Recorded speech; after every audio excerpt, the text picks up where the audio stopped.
अगर हम बात करें तो कुल मिलाकर निरंजन पोद्दार जी, बीजेपी कांग्रेस के बीच में कांटे की टक्कर ही नजर आ रही है। पोस्टल बैलेट के रुझान है, 9 से 10 सीटों का ही हेरफेर है। लेकिन आप ओपीएस पर हम चर्चा कर रहे हैं तो आप देखिए हिमाचल प्रदेश में इसका जिक्र हुआ, वहां कांग्रेस की सरकार बन गई। यहाँ राजस्थान में उसको इंप्लीमेंट किया गया, उससे कांग्रेस उत्साहित है, आशान्वित है। लेकिन मुद्दा सनातन का भी था। बड़ी खबर, पोखरण से आगे चल रहे हैं और बहुत जबरदस्त यहाँ पर वोटिंग हुई थी, 85% प्लस यहां पर मतदान हुआ था। शाले मोहम्मद आगे चल रहे हैं, महन प्रतापपुरी के खिलाफ वो बीजेपी से चुनाव लड़ रहे हैं और शाले मोहम्मद चुनाव में आगे चल रहे हैं। श्रुति भी कोई अपडेट देना चाहती है, एक बार उनका रुख कर लेते हैं। जी श्रुति।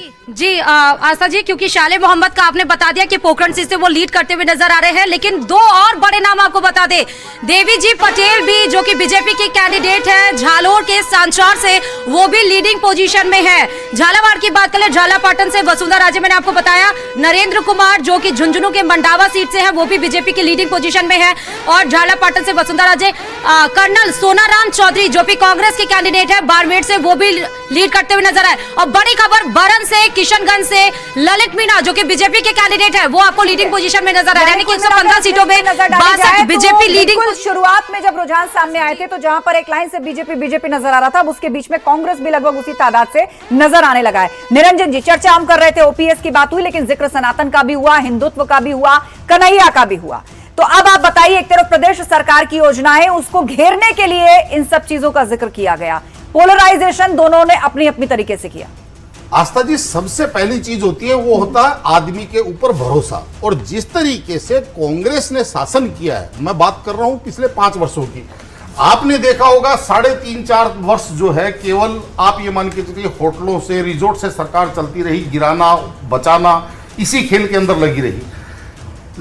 जनता के अंदर ये जो आपके रुझान इस चीज को प्रमाणित कर रहे हैं कि भारतीय जनता पार्टी ने बेशक फ्री बीज के मामले में उन्होंने कंपटीशन में आकर के कुछ ना कुछ उनको बोलना उनकी मजबूरी रही होगी, उनकी नियति रही होगी, फिर भी जनता का भरोसा जो है वो बीजेपी के साथ है। जनता का भरोसा नरेंद्र मोदी जी के साथ नजर आ रहा है, क्योंकि ये चुनाव जिस तरीके से नरेंद्र मोदी जी के चेहरे पे राजस्थान में लड़ा था, और नरेंद्र तो चूंकि 8:39 का वक्त है, तो अब ये कहा जाए कि जो डाक मतपत्र हैं उनके साथ साथ ईवीएम के भी अब रुझान एक तरह से आना शुरू हो चुके हैं। लेकिन बड़ी खबर आ रही है, प्रसादी लाल मीणा आगे चल रहे हैं। कांग्रेस के मौजूदा सरकार में मंत्री हैं प्रसादी लाल मीणा, लालसोट से लगातार जीतते हैं। बड़ी खबर एक और इस वक्त शायद श्रुति के पास है। श्रुति बताइए। शेखावत लीडिंग करते हुए नजर आ रहे हैं। उदयपुर के बल्लभ नगर से इस बार प्रत्याशी के तौर पर अपनी किस्मत आजमा रहे थे। गजेंद्र सिंह शेखावत भी आपको लीडिंग पोजीशन में नजर आ रहा है। उसके साथ ही शिवचरण सिंह कुशवाहा जो कि बीजेपी के कैंडिडेट है धौलपुर से, वो भी लीडिंग पोजीशन में है। गिरिराज सिंह मलिंगा बीजेपी के हैं जो कि धौलपुर के बारी सीट से इस बार प्रत्याशी के तौर पर अपनी किस्मत को आजमा रहे थे, वो भी लीडिंग पोजीशन। यानी कि टोटल अभी तक 119 सीटें, 199 का रुझान आपको पोस्टल बैलेट के जरिए बता रहे हैं, जिसमें 63 पर बीजेपी बढ़त बनाए हुए दिख रही है, 54 पर कांग्रेस, वहीं 2 अन्य के खातों में जाती हुई दिखाई पड़ी है, जिसमें तमाम ऐसे बड़े चेहरे जो कि बीजेपी के हैं वो आगे हैं। गजेंद्र सिंह शेखावत की बात आपने कही, गजेंद्र सिंह शेखावत नहीं, प्रीति गजेंद्र सिंह शेखावत, वो आगे बढ़त बनाए हुए दिखाई दे रहे हैं। लेकिन इस वक्त जो माहौल बना हुआ है और जो रुझान आ रहे हैं, क्या कुछ माहौल इस वक्त बना हुआ है राजस्थान विधानसभा के बाहर? प्रियंका, ओवर टू यू, बताइए क्या कुछ रिएक्शंस आप लेंगी पहले इन रुझानों के जरिए? बिल्कुल बिल्कुल रविंद्र, रिएक्शंस भी आपको सुनाएंगे क्योंकि खास मेहमान लगातार हमारे साथ जुड़े हुए हैं। विधानसभा के ठीक बाहर से लगातार मेगा कवरेज हम आपको दिखा रहे हैं। सबसे पहले कुछ और खास मेहमान हमारे साथ जुड़ चुके हैं, उनका परिचय आपसे करवा देते हैं। शैलेंद्र गुर्जर जी बीजेपी प्रवक्ता हमारे साथ जुड़ चुके हैं, साथ ही साथ मोहन डागर जी कांग्रेस से प्रवक्ता है, वो भी हमारे साथ जुड़ चुके हैं। मानाराम जी हमारे साथ मौजूद हैं, प्रवक्ता आरएलपी के। शुरुआत आपसे करते हुए शैलेंद्र जी, बढ़त बनाए हुए है बीजेपी, मिठाइयां बननी शुरू हो गई हैं क्या? नहीं, देखिए अभी Priyanka ji, it's too early to say anything. अभी प्रारंभिक रुझान है और आपको मालूम है अभी जो मैनुअल काउंटिंग हो रही है वो बैलेट पेपर्स की काउंटिंग हो रही है। लेकिन हमारे लिए सबसे बड़ी खुशी की बात यह है कि कांग्रेस पार्टी के कर्मचारी अधिकारियों को के दम पर सरकार बनाने की बात करती थी, तो शायद उन्हीं के ये बैलेट पेपर्स हैं, कर्मचारी हैं जो बाहर राजस्थान के बाहर जो अधिकारी प्रतिनियुक्ति पर हैं या जो सैनिक हैं जो हमारे। चलिए, प्रतापगढ़ से बड़ी खबर, विधायकों की बाड़ेबंदी की तैयारी, ये बड़ी खबर आ रही है प्रतापगढ़ से। और जो शुरुआती रुझान है आप देखिए कितना करीब है, 67 बीजेपी और 54 कांग्रेस और 2 पर अदर्स आगे। हेलीकॉप्टर की व्यवस्था की गई है, बाड़ेबंदी शुरू की गई है और ये प्रतापगढ़ से बड़ी खबर है।